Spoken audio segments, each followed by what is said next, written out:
Bonjour. Alors, j'ai eu déjà l'occasion, dans une vidéo précédente, bon, qui date de quelques mois là maintenant, de parler de ce problème, cette épreuve Maths 2023, que je trouve extrêmement riche, élégante et également instructive. Je vais essayer de faire un zoom sur la partie qui me semble la plus instructive, même si c'est pas au début, c'est la partie 4, surtout jusqu'à la question 19. Je vais pas le faire, je vais pas faire question 16, question 17, question 18, question 19. Je vais en parler en détaillant toutes les preuves et en modifiant aussi un petit peu, bon, d'accord, c'est un petit peu olé olé, mais je vais modifier aussi les preuves pour en faire quelque chose que je trouve encore plus instructif que ce qui n'est déjà. Voilà. À mon goût, hein, évidemment, ça, on peut ne pas être d'accord. Alors, je vais faire ça en deux vidéos. Une vidéo où je vais énoncer et prouver selon des choses admises dans le problème, au cours du problème, euh, le théorème qui correspond à la question 19 dans la partie 4. Et dans une autre vidéo, bah, je parlerai de comment on arrivait à ces propriétés qui nous permettent de démontrer ce théorème. Vous allez voir, c'est instructif et surtout la deuxième vidéo hein, est extrêmement instructive, je trouve. Donc là ici, c'est un petit peu un teaser, mais je conseille aux gens qui vont passer les écrits de bien regarder pour se préparer à l'esprit d'un bon problème de maths gêné, à l'esprit même d'un bon problème, d'une bonne épreuve à la grecque, de regarder hein, surtout la vidéo 2. Alors voilà le teaser. Bon, on va noter ON de C, parce que je travaille sur C, là où la partie 4 travaille sur un corps K. On aura l'occasion d'en parler plus tard. C'est l'ensemble des matrices P, des matrices carrées, telles que P transposé P est égal à l'identité. Donc c'est le groupe orthogonal, on sait que c'est un groupe, et c'est le groupe orthogonal. Évidemment, c'est un sous-groupe de GLN de C, hein, par définition. Euh, le théorème dit que si A et B sont deux matrices symétriques à coefficient dans C, donc elles sont égales toutes les deux à leur transposé, alors A et B sont GLN de C semblables, si et seulement si elles sont ON de C semblables. Voilà. Donc, on peut passer de A à B en conjuguant par une matrice de GLN de C, si et seulement si on peut passer de A à B en conjuguant par une matrice de ON de C. Vous voyez que c'est quand même assez énorme hein, de passer d'un groupe qui est connu pour être de dimension N2, en quelque sorte, bon, la dimension des groupes, si vous ne savez pas ce que c'est pas grave, à un groupe de dimension bah, N-1 sur 2. Bon, pour ceux qui connaissent un petit peu la théorie de Lie, ils comprendront l'histoire des dimensions. Mais en gros, c'est énorme. Voilà. On va le dire autrement. On va appeler l'action avec un point. Ici, on va noter avec un point l'action par conjugaison. Hein, PA, PA, P-1 hein, pour P dans GLN de C.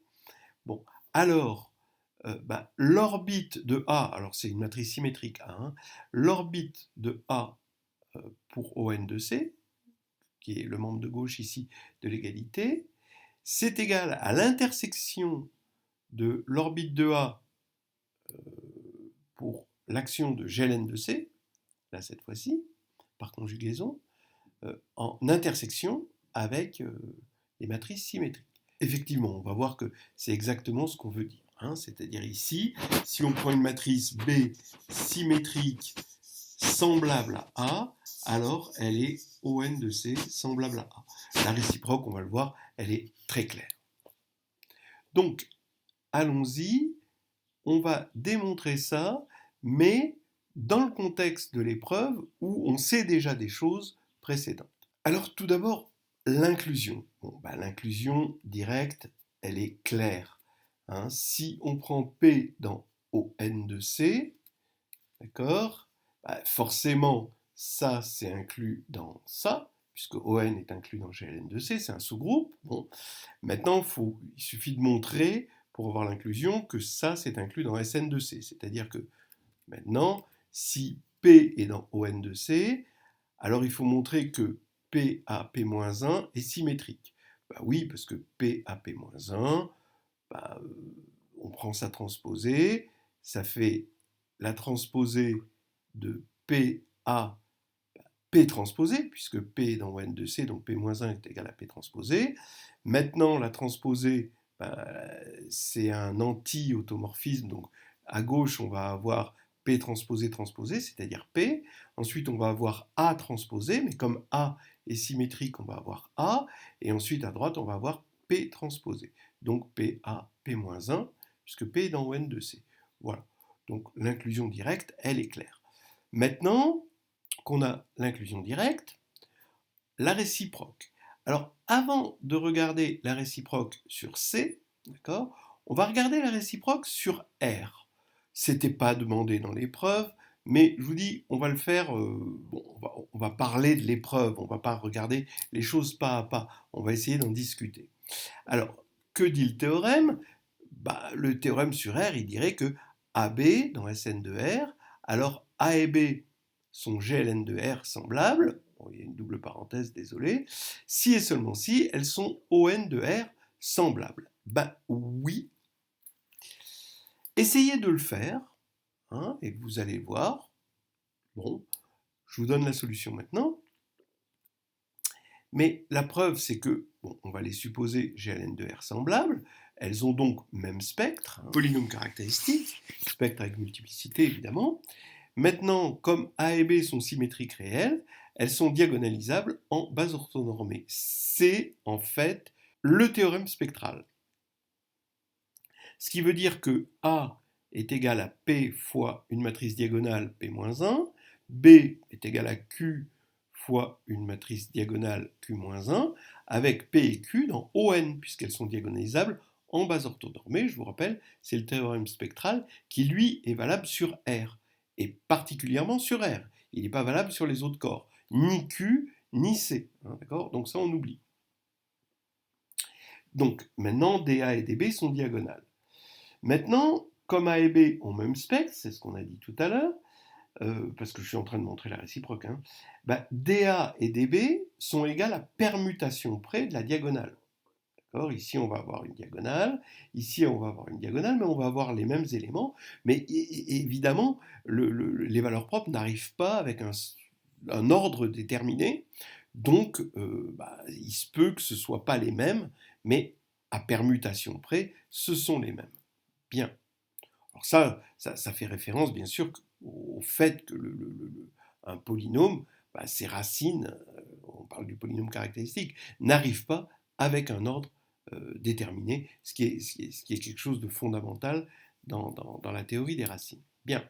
Alors maintenant, on peut conjuguer par une matrice de permutation, DB, par exemple, pour que ce soit égal à DA, puisque permuter la diagonale, ça revient à conjuguer, hein, par une matrice de permutation. Mais une matrice de permutation est orthogonale.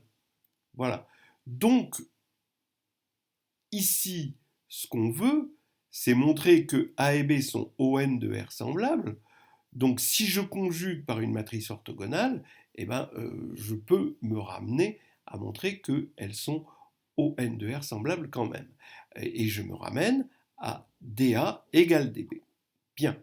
Donc maintenant, j'ai DA égale DB égale D, c'est-à-dire A maintenant qui est égal à P fois D fois P-1, B égale Q fois D fois Q-1, ce qui va faire que B, facilement, en identifiant D dans la première égalité et la seconde égalité, on va obtenir que B égale QP-1A fois PQ-1. Voilà. Et comme Q est orthogonal, P est orthogonal, et que ON de R est un groupe, ben B et A sont ON de R semblable. Donc ça, c'est une chose importante à savoir faire. Hein. N'oubliez pas le petit coup de la matrice de permutation, hein, qui est une matrice orthogonale sans lequel on ne pourrait pas conclure, hein, bien sûr. Maintenant, ce qu'on veut, c'est une réciproque sur C. Et maintenant, on va avoir, et l'épreuve nous le donnait, hein, si on devait regarder ce qu'il y avait juste avant la question 19, une forme, on va dire, rétrogradée de la décomposition polaire sur C. Alors, on va l'admettre dans un premier temps, c'est pas la décomposition polaire, je vais l'appeler la pseudo-décomposition polaire sur C, c'est-à-dire si P est dans GLN de C, il existe O dans ON de C et S dans SN de C, tel que P est égal à OS. S peut être pris comme un polynôme en P transposé P. Voilà la pseudo. Pourquoi c'est une pseudo-décomposition polaire? Parce que, bon, si vous voulez, on n'a pas unicité.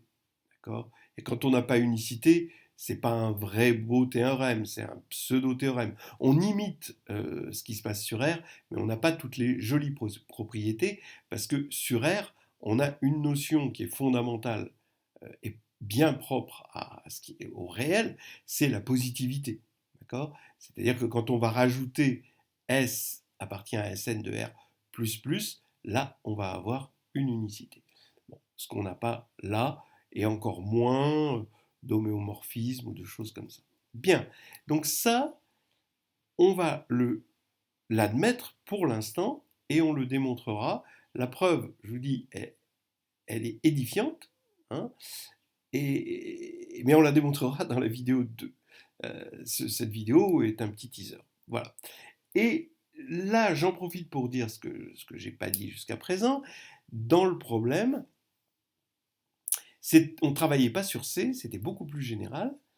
On travaillait sur un corps algébriquement clos de caractéristiques différentes de 2. En fait, on peut même le faire un peu mieux, juste prendre un corps quadratiquement clos, c'est-à-dire où toute équation du second degré possède une solution. Voilà. Hein, donc, tout corps peut être plongé dans un corps algébriquement clos, on le sait. Il peut être aussi plongé dans un corps quadratiquement clos. Bon, on balance du Zorn et puis ça marche. C'est un peu la même preuve que le théorème qui dit que tout corps peut être plongé dans un corps algébriquement clos. Mais ce qu'on veut, on n'a pas besoin de toutes les équations qui ont une solution. Il suffit que ce soit des polynômes du second degré. On n'a besoin que de ça. Voilà. J'ai pas voulu le faire sur K. Pourquoi? J'ai voulu le faire sur C pour que, au moins dans un premier temps, les gens qui n'aiment pas trop travailler sur un corps quelconque, comme par exemple les gens qui travaillent sur l'agrégation interne, puissent suivre, hein, ce qui se passe et se familiariser avec ce problème d'agrég externe qui les concerne complètement, à condition évidemment de travailler sur C. Donc voilà ma justification, mais je dirai à la fin de la vidéo 2 comment les choses marchent très très bien dans un corps qui a ces hypothèses-là. Réciproque, c'est-à-dire que si B est symétrique avec B égale P à P-1, P étant dans GLN de C, alors on peut écrire B égale O à O-1 avec O dans ON de C. Bien. Alors, donc, à partir de cette égalité, l'idée évidemment c'est d'utiliser à fond la symétrie de B et on va prendre le symétrique de cette égalité pour obtenir, en prenant la transposée des deux côtés, donc B transposée, donc B égale la transposée de ça, comme A est symétrique, ça va faire P transposé moins 1 à P transposé. Maintenant, on identifie et ça va nous donner que P transposé P fois A, c'est A P transposé P. Alors là maintenant, je vous rappelle le petit codicile. S qui est cette partie symétrique imposée de cette pseudo-décomposition polaire sur C de P, c'est un polynôme en P transposé P. Donc, étant donné que S est un polynôme en P transposé P, que P transposé P commute avec A, ben S commute avec A. Donc maintenant, on écrit la pseudo-décomposition polaire, une finalement décomposition polaire de P, parce qu'on ne peut pas parler d'unicité, ben ça va être B égale OS A S-1 O-1 ici, mais comme S commute, ça fait OA O-1, et c'est terminé. On se retrouve pour la seconde vidéo qui, je vais quitte à me répéter, est vraiment instructive et me conforte dans le fait que ce problème est vraiment un problème intéressant sur lequel les étudiants, les candidats à l'agrég externe doivent travailler. Euh, bon, voilà, ils en sortiront forcément grandis. Allez, à bientôt pour la vidéo 2.